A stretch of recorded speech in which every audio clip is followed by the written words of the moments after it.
ಬನಶಂಕರಿ ಜನರಿಗೆ BMRCL good news ಅನ್ನು ಕೊಟ್ಟಿದೆ. ಹಲವು ವರ್ಷಗಳಿಂದ ನೆನೆಗುದಿಗೆ ಬಿದ್ದಿದ್ದಂತಹ ಸರ್ಕ್ಯುಲರ್ ಸ್ಕೈವಾಕ್ ಯೋಜನೆಯನ್ನ ಪುನರ್ ಆರಂಭಿಸಲು ಮೆಟ್ರೋ ನಿಗಮ ಮುಂದಾಗ್ತಾ ಇದೆ. ಹೌದು, ಈ ಸ್ಕೈವಾಕ್ ಕಾಮಗಾರಿಯನ್ನ ನಮ್ಮ ಮೆಟ್ರೋ ಕೈಗೆತ್ತಿಕೊಂಡಿದ್ದು ವಿವಿಧ ಕಂಪನಿಗಳಿಂದ ಟೆಂಡರ್ ಅನ್ನು ಸಹ ಆಹ್ವಾನಿಸಿದ್ದು ಕೆಲವೇ ದಿನಗಳಲ್ಲಿ ಕೆಲಸವೂ ಕೂಡ ಆರಂಭವಾಗಲಿದೆಯಂತೆ. ಇನ್ನು ಈ ಸ್ಕೈವಾಕ್ ವೃತ್ತಾಕಾರದ ವಿನ್ಯಾಸದಲ್ಲಿ ಮಾಡ್ತಾ ಇದ್ದು 280 ಮೀಟರ್ ಉದ್ದ ಹಾಗೂ 6 ಮೀಟರ್ ಅಗಲ ಇರಲಿದೆಯಂತೆ. ಅಲ್ಲದೆ ಇದರಲ್ಲಿ ಲಿಫ್ಟ್ ಹಾಗೆ ವಿಶ್ರಾಂತಿ ಸ್ಥಳದ ವ್ಯವಸ್ಥೆ ಕೂಡ ಇರಲಿದೆಯಂತೆ.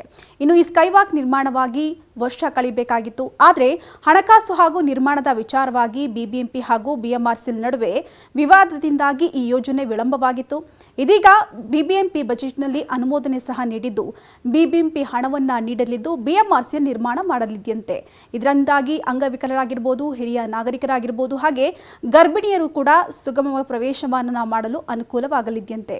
ಸದ್ಯ ಬನಶಂಕರಿ ಬಸ್ ನಿಲ್ದಾಣ ಹಾಗೂ ಮೆಟ್ರೋ ನಿಲ್ದಾಣದ ಮಧ್ಯೆ ಓಡಾಡೋದಕ್ಕೆ ಸರಿಯಾದಂತಹ ವ್ಯವಸ್ಥೆ ಇಲ್ಲ. ಇದರಿಂದಾಗಿ ಪ್ರತಿದಿನ ಪ್ರಯಾಣಿಕರು ಪರದಾಡುವಂತಾಗಿದ್ದು ಈ ಸ್ಕೈವಾಕ್ನಿಂದ ಟ್ರಾಫಿಕ್ಗೆ ಕಡಿವಾಣ ಕೂಡ ಬೀಳಲಿದೆಯಂತೆ.